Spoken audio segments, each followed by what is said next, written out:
Hello student, today we are discussing topic of drift velocity. In the earlier class I explained you that in the solid the electron experience the collision with the positive ion, and after collision with the positive ion their velocity is completely random. When the electron experience the collision with the positive ion, after the collision their velocity is completely random, means electrons are moving in a different direction with a different velocity, right? So we consider a conductor and suppose no electric field is applied to that conductor.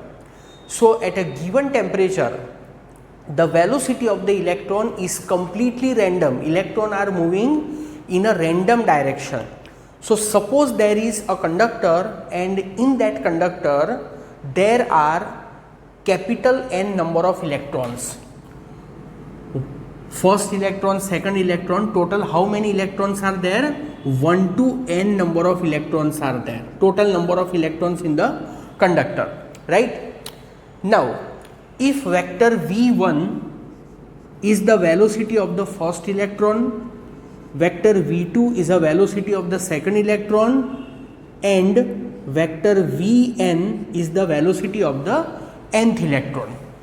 Now suppose if we obtain the average velocity of all these electron, how to obtain the average velocity of electron? Taking the sum of velocity of all the electron, vector v1 plus vector v2 and so on up to vector vn, divide by capital N. Okay, so average velocity of all electron, v average, vector v1 plus vector v2 and up to vector vn, divide by n.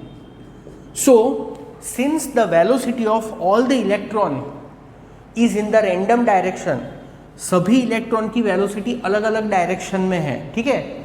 So if you take this sum it will come out to be 0. Okay, now this equation can be written in short as 1 upon n summation I runs from 1 to n vector vi is equal to 0. Is it clear to you? So what we have considered so far, there is a conductor, that conductor is not applied any electric field. In that conductor there are n number of electrons. In the absence of electric field due to the thermal energy, the velocity of the electron is completely random. Electrons are moving in the different direction. If you find the average velocity of all electron, then average velocity of all electron comes out to be 0. So I explained you earlier in the topic of electric current that when no electric field is applied to the conductor due to the random motion of the electron, no electric current is produced in the conductor because there is no preferential direction to the velocity of the electron. Okay, so this thing we have already discussed. Now suppose if the electric field is applied to the conductor, जो conductor है उसको electric field apply किया है. So when we apply the electric field to that conductor, what happens? The electron will be accelerated. So acceleration of electron, if electric field applied to the conductor, तो electron accelerate होगा and acceleration of electron will B how much? Vector A acceleration is force upon mass, force is charge into electric field, electron is negative, so there is a minus sign, divide by m. So this is the acceleration of the electron when the electric field is applied. Now in this formula I denote this as equation number 1.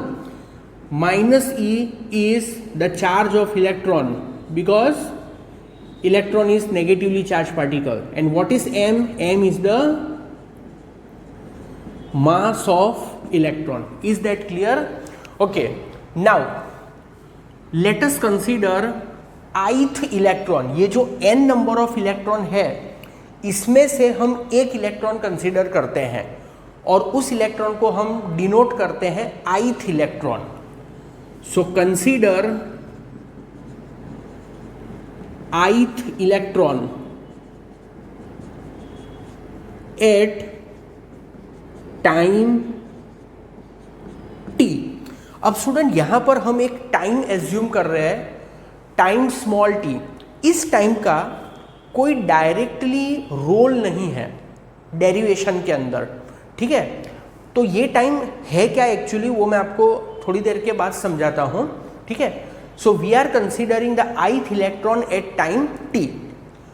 Now suppose this electron experience the collision with the positive ion. वो जो ith number का electron है वो positive ion के साथ collision experience करता है. And after the collision suppose time t i has elapsed. तो टी आई एक टाइम है, t I is time elapsed after collision, ठीक है. Now vector we i, see ये जो वेक्टर वी आई है it is a small vector we i. What is small vector we I? Is velocity of ith electron immediately after collision. हमने एक ith electron consider किया, उस ith electron का positive ion से collision होगा और collision के बाद, कॉलिजन के तुरंत बाद उसकी वेलोसिटी है vector we I. Now I write vector we I. अब देखो ये है स्मॉल वी आई और ये है capital we I. Small we आई क्या है आपको समझ में आ गया कि जो ith नंबर का इलेक्ट्रॉन है उसका पॉजिटिव आयन से कॉलिजन हुआ और कॉलिजन के तुरंत बाद उसकी velocity small vector we i है.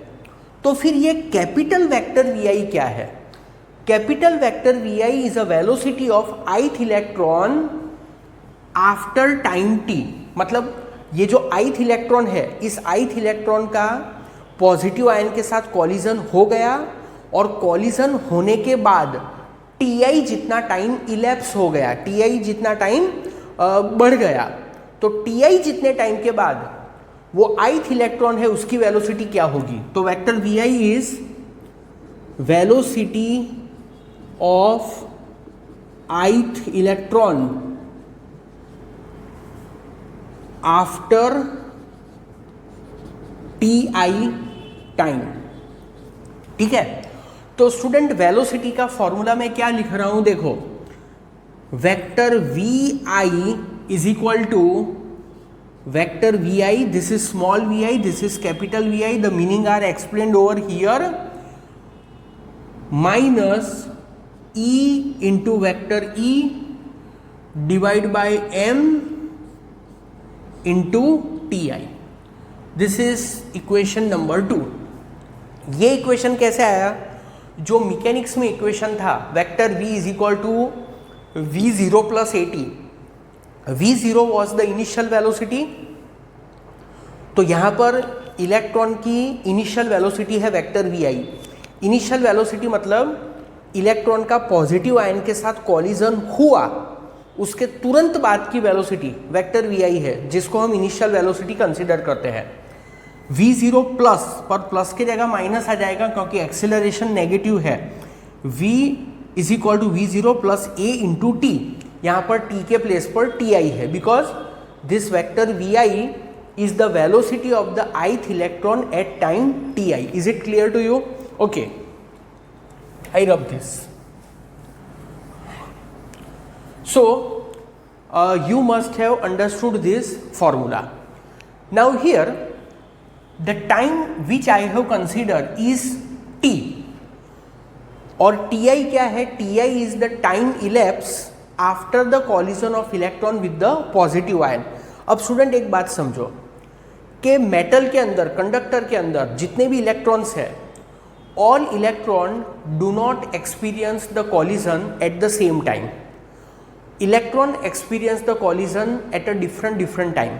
मतलब ये जो ith नंबर का इलेक्ट्रॉन है उसका कॉलिजन हुआ कोई आयन से, उसके बाद ti टाइम इलेप्स हो गया और फिर ti टाइम के बाद it will experience the next collision with other positive ion.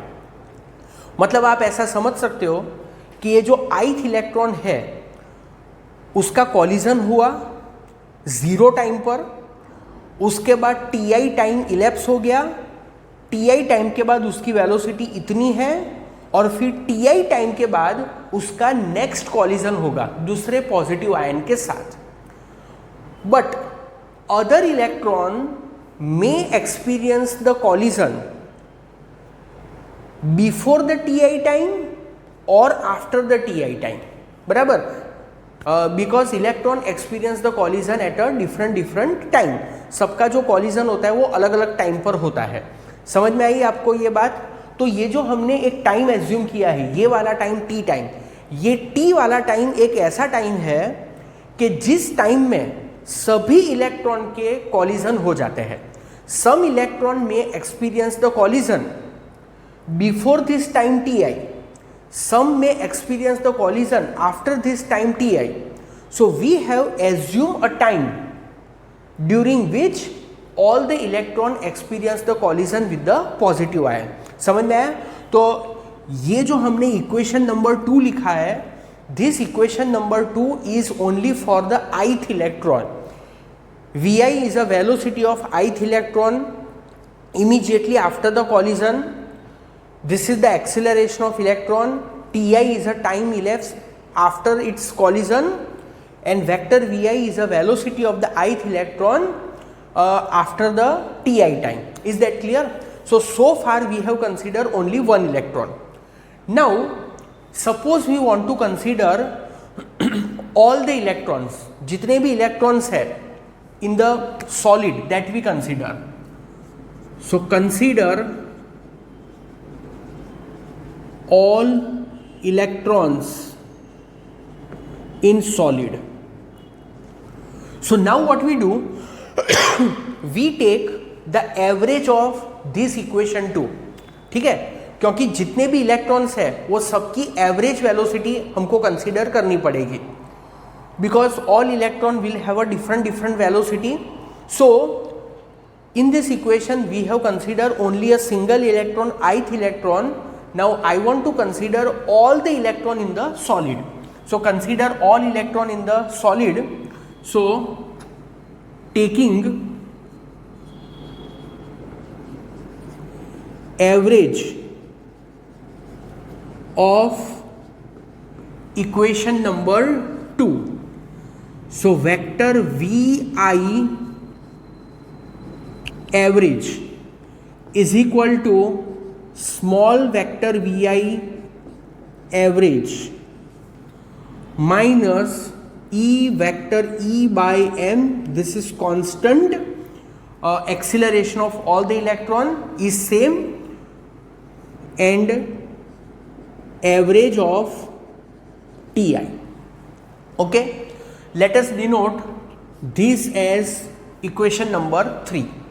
Now student, this vector Vi is the velocity of the ith electron after the collision.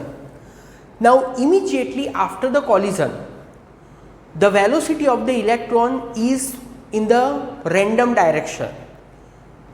So if you obtain the average velocity of all the electron, then it comes out to be 0. ये जो small vector Vi है ये 0 होगा, because I have explain you this earlier. ठीक है, तो collision के बाद जितने भी इलेक्ट्रॉन है, n इलेक्ट्रॉन है, अगर आप उनकी एवरेज वेलोसिटी फाइंड करोगे तो immediately after the collision there velocity in the random direction. So if you obtain the average velocity of all the electron तो वो 0 ही आएगा. पर उसके बाद फिर इलेक्ट्रॉन के ऊपर इलेक्ट्रिक फील्ड से फोर्स लगेगा and all electron will be moving in the same direction. ठीक है, so ये जो VI average है, this VI average will not be zero. Student, understand this point very clearly. This vector VI is the velocity of the electron just after the collision. So just after the collision, velocity is in the random direction. So if you find the average velocity of all the VIs, ये जो VIs है, VIs मतलब सभी की velocity, VI मतलब एक की velocity and VIs मतलब सभी की velocity. So just after the collision, the velocity of the electron is in the random direction. So if you find this quantity, it will come out to be zero. But this quantity will not be zero, because due to the electric field, all electrons are accelerated in the same direction. So this vector Vi will not be in the random direction, they are in the same direction. So this Vi average, we denote it as vector Vd, that is known as the drift velocity. Drift means drifted, dragged. जो electric field है, वो electric field के वजह से electron क्या होंगे, drift हो जाएंगे. जितने भी इलेक्ट्रॉन है वो इलेक्ट्रिक फील्ड से ड्रैग हो जाएंगे, मतलब इलेक्ट्रिक फील्ड से ऐसे स्कीड हो जाएंगे. आपको समझ में आता है ना, ड्रैग का मतलब क्या होता है, ऐसे स्कीड होना.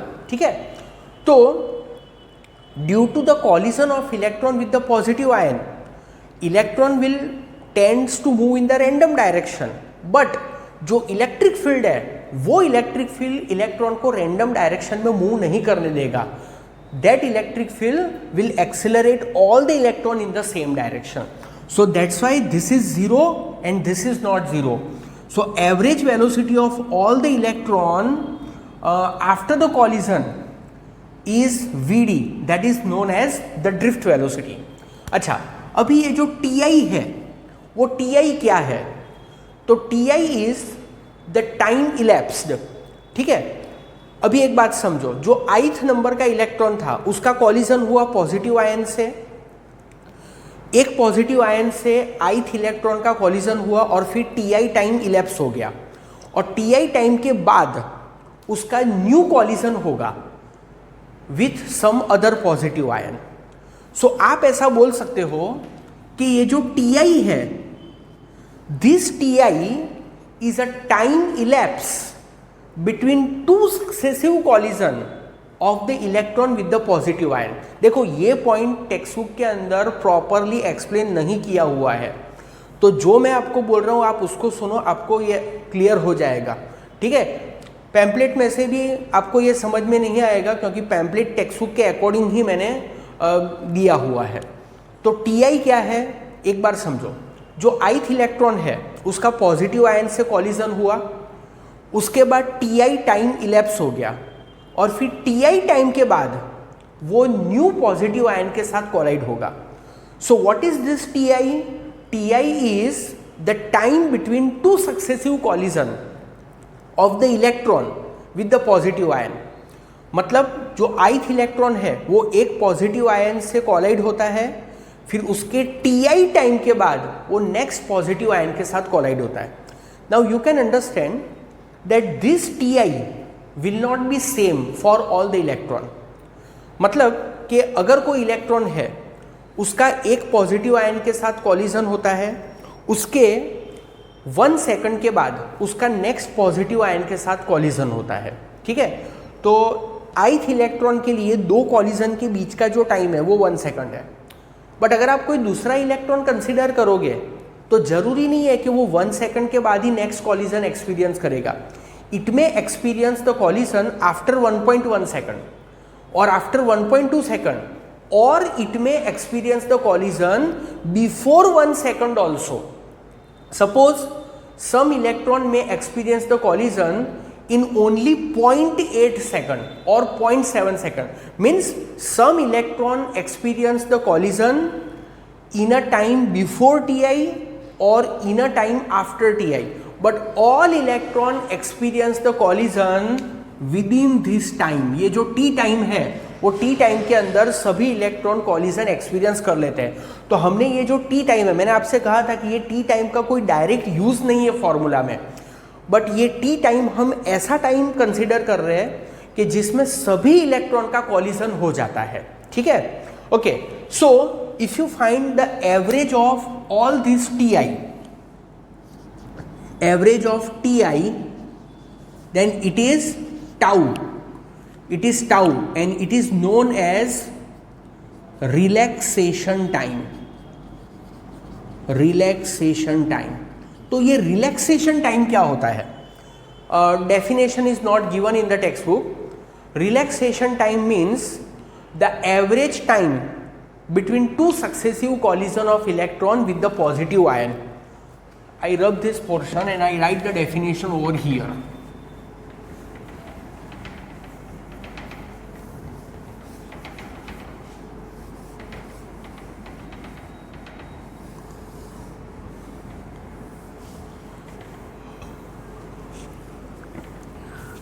टी आई क्या है आपको समझ में आ गया?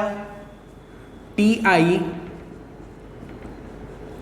टाइम बिटवीन टू सक्सेसिव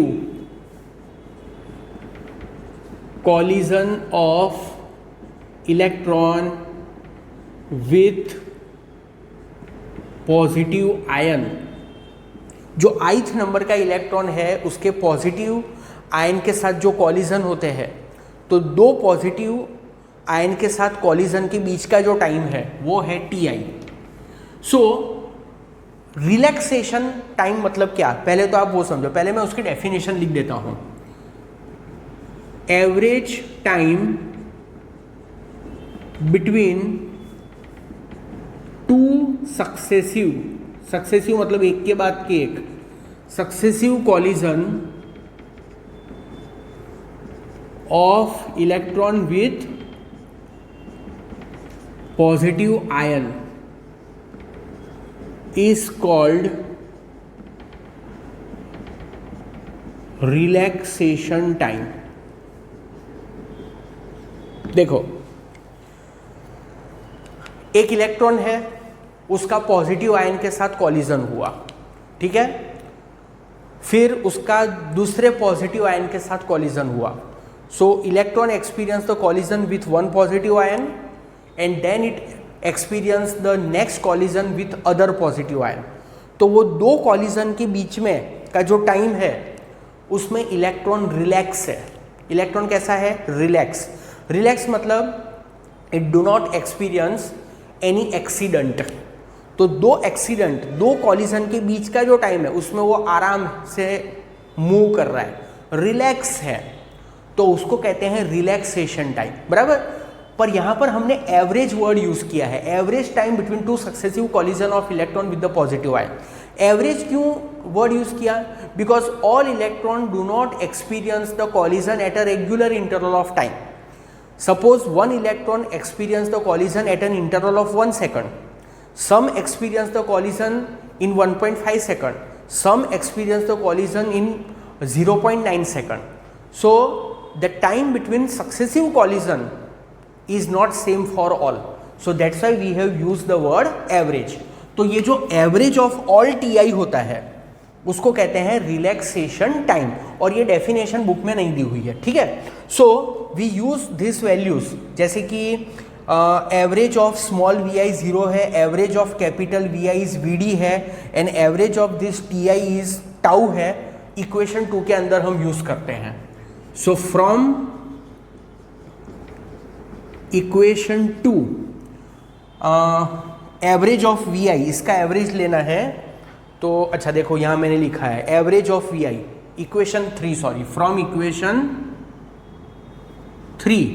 तो एवरेज ऑफ वी आई क्या है?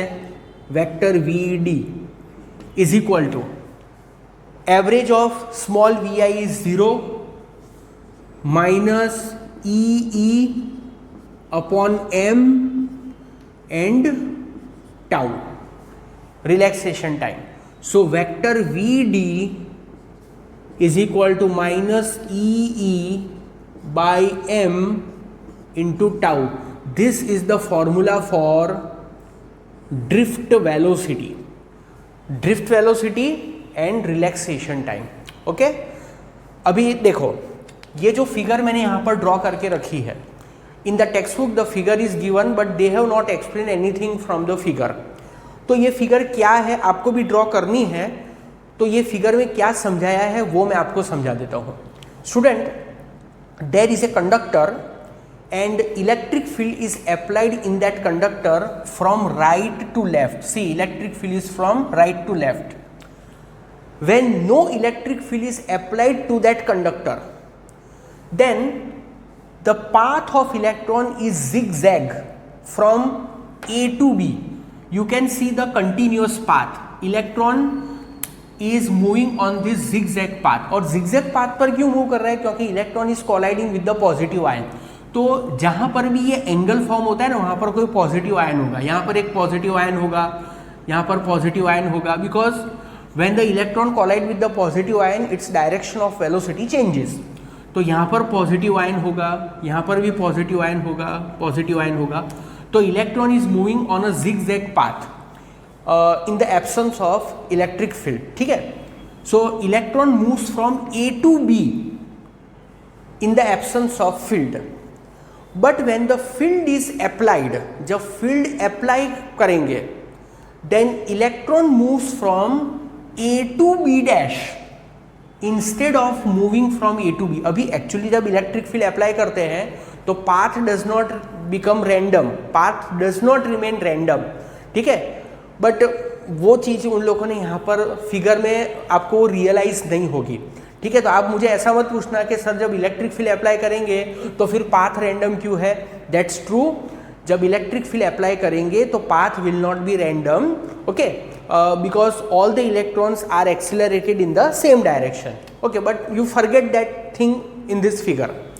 So when no electric field is applied, the electron moves from A to B on a zigzag path. But when the electric field is applied, the electron are drifted. Electron ऐसे drift होंगे, electron ऐसे skid होंगे, electron ऐसे घिसड़ाएंगे और it will travel a distance B B dash, additional distance, क्योंकि electric field से उनके ऊपर फोर्स लगेगा। So here we say that electron are drifted, यहाँ पर इलेक्ट्रॉन ड्रिफ्ट हो गया due to the force of electric field. Now the velocity corresponding to this drift, ये जो ड्रिफ्ट है वो ड्रिफ्ट के कॉरस्पॉन्डिंग जो वेलोसिटी है, that velocity is known as drift velocity. Is that clear? So student, ये एक इंपॉर्टेंट डेरिवेशन है, इसको आपको थोड़ा सा अच्छे से समझने की ज़रूरत है। अगर कोई भी डाउट हो, कन्फ्यूज़न हो तो please clear it with me. ठीक है, तो आपको ये डेफिनेटली समझ में आ जाएगा। Please note down this.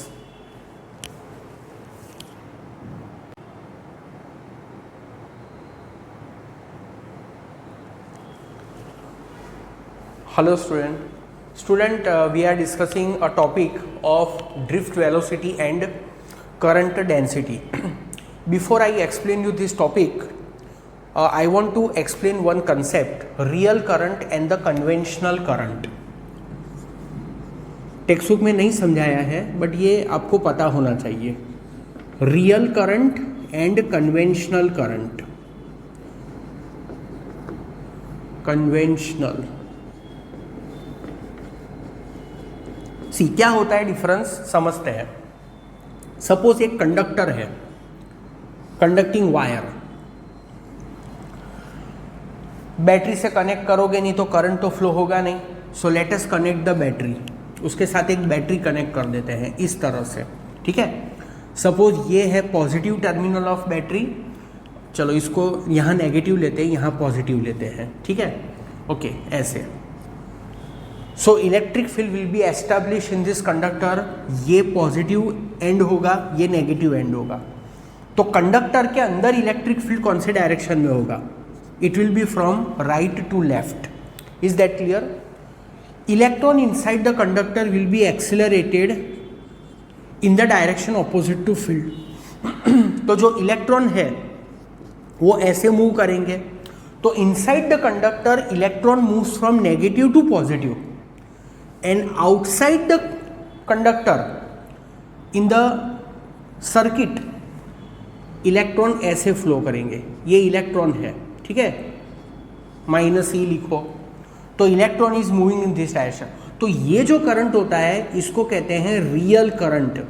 So real current में करंट कौन से डायरेक्शन में फ्लो होता है? Inside the conductor it flows from negative to positive, and in the outer circuit जो कंडक्टिंग वायर्स होते हैं उसमें करंट कैसे फ्लो करता है? इस डायरेक्शन में फ्लो करता है, इस डायरेक्शन में, ठीक है, in this direction real current is flowing. But if you see any circuit, then in that circuit it is shown that the electric current flows in this particular direction. Electric current इस direction में flow होता दिखाई देगा। Actually electric current इस direction में flow होता है ऐसे, बट आपको कोई भी सर्किट में एरो हमेशा ऐसे दिखेंगे। तो ये जो करंट होता है, ये वाला करंट, इसको कहते हैं कन्वेंशनल करंट। कन्वेंशनल क्यों कहते हैं उसको? बिकॉज पुराने ज़माने में जब साइंटिस्ट लोगों को बहुत ज़्यादा नॉलेज नहीं था, वो लोग ऐसा मानते थे कि electric current is produce because of the motion of the positive charge. Actually positive charge तो मूव करता ही नहीं है, पर फिर भी वो लोग ऐसा मानते थे कि पॉजिटिव चार्ज मूव करता है। और वो लोग ऐसा मानते थे कि जो पॉजिटिव चार्ज होता है वो पॉजिटिव से नेगेटिव के तरफ, मतलब बैटरी के पॉजिटिव टर्मिनल से नेगेटिव टर्मिनल पर ऐसे फ्लो करता है, ठीक है। So in the earlier time scientist said that the electric current is not due to electron, actually it is due to electron, but they were believing that electric current is not due to electron, electric current is due to positive charge and positive charge are moving in the direction of this arrow. This is wrong. Actually electric current is flowing in this direction. But still today, आज भी हम वो पुराना convention ही follow कर रहे हैं। तो हम जब भी कोई सर्किट ड्रॉ करते हैं, हम उसमें ऐसे शो करते हैं कि electric current is flowing from positive to negative in this way, जो कि रॉन्ग है, बट हमको वो ही कन्वेंशन फॉलो करना है, ठीक है। तो real current is the current due to the motion of electron. Electron कैसे मूव करते हैं वो मैंने आपको समझाया, ठीक है। तो रियली में करंट ऐसे फ्लो करता है, बट हम लोग ऐसे बताएंगे कि इलेक्ट्रिक करंट ऐसे फ्लो करता है। Is that clear? तो ये क्यों है ये आपको समझ में आ गया, इसको आप याद रखना। Now we come to our topic of drift velocity and the current density. We have already discussed the topic of drift velocity and also we obtained the formula for drift velocity. तो क्या था drift velocity का formula? Drift velocity of electron. तो drift velocity of electron capital VD minus EE by m into tau. This is equation number 1. Now see here, we have a conductor of uniform cross sectional area. Area of cross section is capital A. Now student, actually it is a long conductor, but in the figure they have shown only a small part of that conductor. Electric field is applied to that conductor and electric field is in this direction. So electron will be accelerated in the direction opposite to the electric field. Electron ऐसे accelerate होंगे, electric field इस direction में है, electron का acceleration ऐसे होगा। So in the presence of the electric field the electron will be accelerated, electron accelerate होंगे, ठीक है। Now we consider the cross section of the conductor. हम इस कंडक्टर के अंदर एक क्रॉस सेक्शन कंसीडर करते हैं, ठीक है। यहाँ पर एक क्रॉस सेक्शन हम कंसीडर करते हैं इस टाइप का। This is the cross section of the conductor. This cross section is perpendicular to the electric field, मतलब इलेक्ट्रिक फील्ड ऐसे है और क्रॉस सेक्शन ऐसे है। क्रॉस सेक्शन मतलब area of the cross section और the plane of the cross section is perpendicular to the electric field. Now electron are moving with the drift velocity. Those electron which are at a distance of delta x is equal to Vd into delta t will cross this cross section in the time interval delta t. बात को समझो अच्छे से, हमने एक cross section को consider किया है, ठीक है. इलेक्ट्रॉन की वेलोसिटी कितनी है? Vd वेलोसिटी है. वेलोसिटी इंटू टाइम क्या होता है? वेलोसिटी इंटू टाइम डिस्टेंस होता है. तो जो इलेक्ट्रॉन क्रॉस सेक्शन से Vd into delta T distance पर होंगे, they will cross the cross section in the time interval delta T. जो इलेक्ट्रॉन क्रॉस सेक्शन से Vd इंटू डेल्टा टी से ज़्यादा डिस्टेंस पर होंगे, they will not cross the cross section in the time interval delta T. समझ में आई बात? So I repeat once more. If there is a electron which is moving with the velocity, moving with the drift velocity, that electron if lying within a distance of Vd into delta t, then it will cross the cross section in the time interval delta t. Is that clear? Okay. Now here the area of the cross section is capital A. So the volume of the conductor, volume of the conductor will be A Vd into delta t. Vd into delta t is the distance, ठीक है. और उस distance को अगर हम area से multiply करेंगे तो हमको क्या मिलेगा? वॉल्यूम मिलेगा. So we can say that the electron which is lying in this much volume will cross the cross section in the time interval delta t. Is that clear? Okay. Actually मैं आपको एक बात बताऊं, ये जो figure है, ये figure explanation के अकॉर्डिंग अप्रोप्रिएट नहीं है, ठीक है. तो मैं एक फिगर ड्रॉ करता हूं, आपको तो यही फिगर ड्रॉ करनी है, बट प्रॉब्लम इज दैट कि इस फिगर से मैं आपको नहीं समझा सकता हूं. देखो, दिस इज द कंडक्टर, ये कंडक्टर है, ठीक है, and this is the cross section of the conductor जिसका एरिया A है, और यहां पर आप एक और क्रॉस सेक्शन कंसीडर करो, ठीक है. This distance is delta x is equal to Vd into delta T.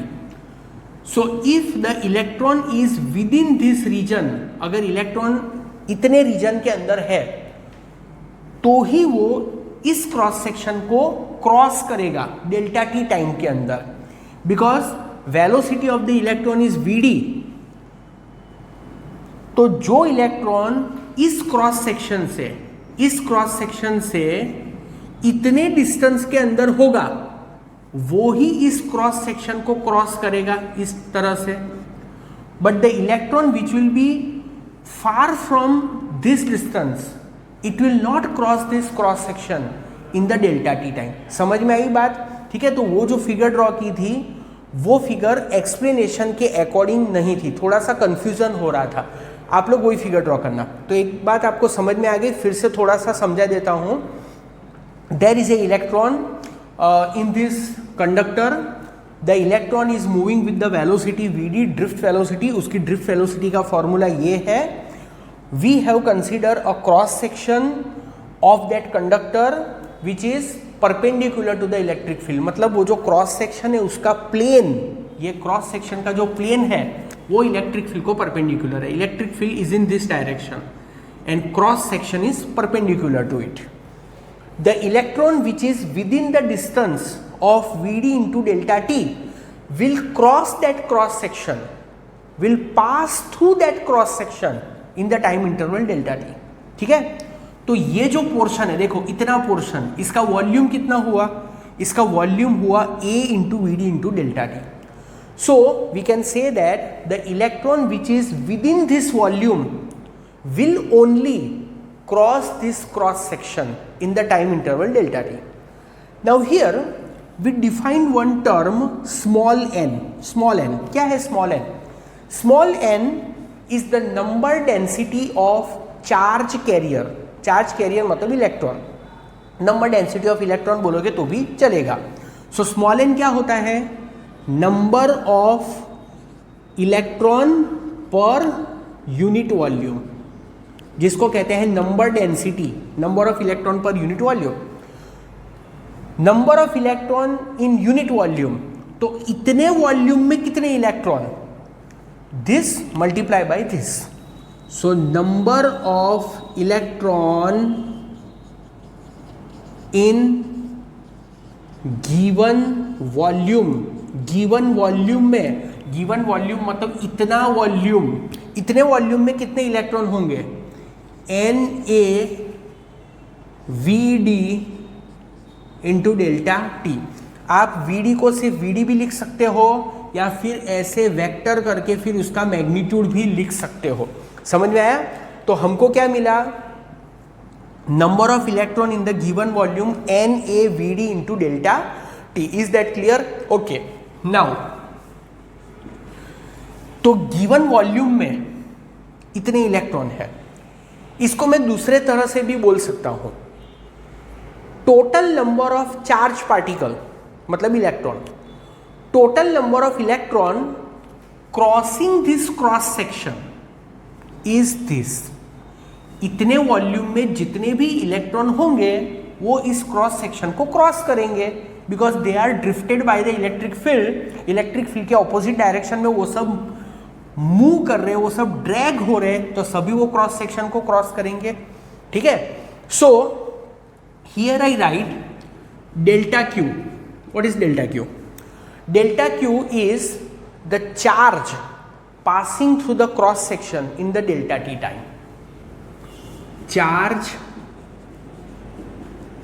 Through cross section in delta t time.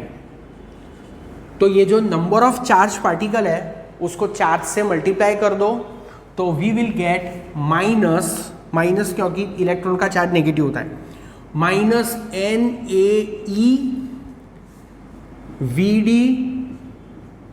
Into delta t. Is that clear? Okay. अभी यहां पर एक पॉइंट लिखा हुआ है उन लोगों ने, electric field is prevailing towards the left, electric field is towards the left, hence total charge passing across the area along electric field negative of this. एक बात समझो, electric field is towards the left, so total charge, यहां पर थोड़ा सा समझने की जरूरत है, total charge passing cross section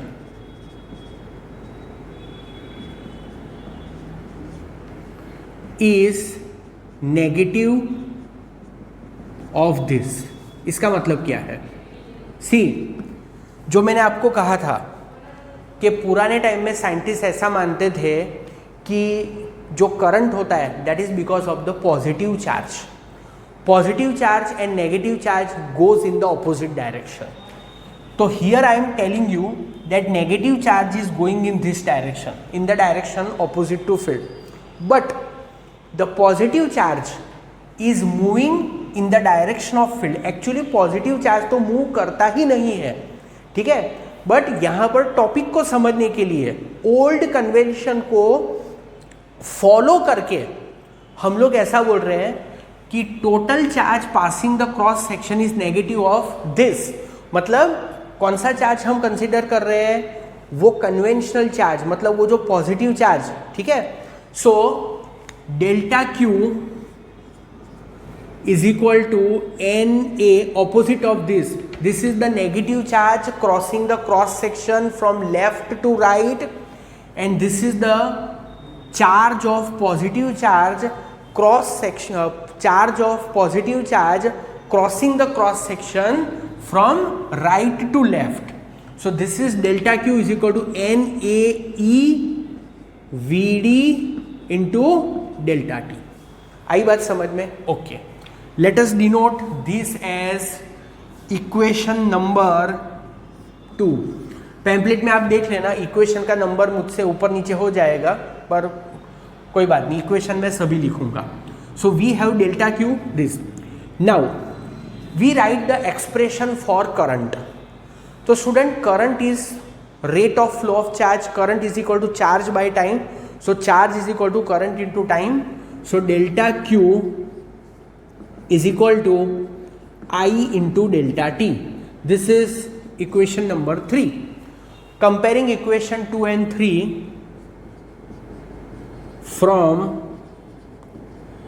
equation 2 and 3 अगर कंपेयर करोगे तो I into delta T is equal to N A E V D into delta T. Delta T will be cancelled. So we have I is equal to N A E V D. We have this equation. Okay. Now we know the current density. तो current density क्या होती है? Current density J equal to I by A. So I is equal to JA होता है. ठीक है, तो आप इसको I equal to JA के साथ कंपेयर करो. Equation number 4 and equation number 5. So if you compare this equation 4 and equation 5, what you get?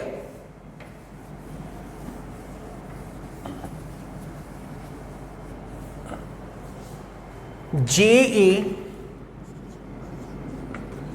is equal to NAE VD.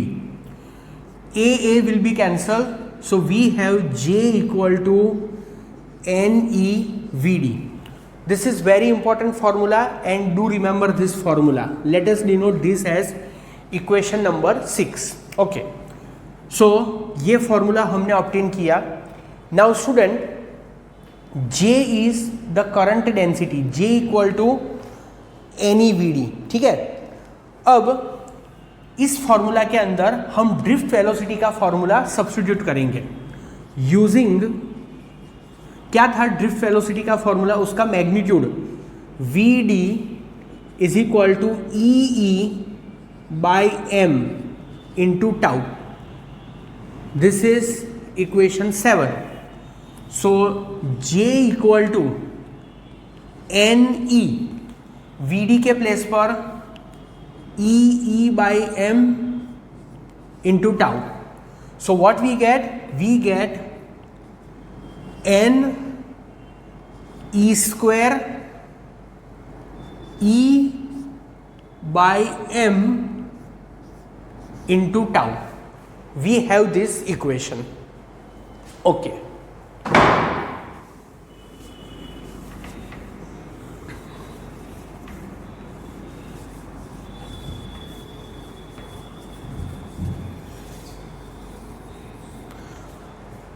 So we have this equation, equation number 8. Now we have obtained the vector form of Ohm's law. We have J equal to sigma E. We have this equation. तो इस equation को उस equation के साथ compare करो. From equation 8 and 9. तो sigma e is equal to NE square E upon M into tau. So capital E will be cancel from both the side. ठीक है.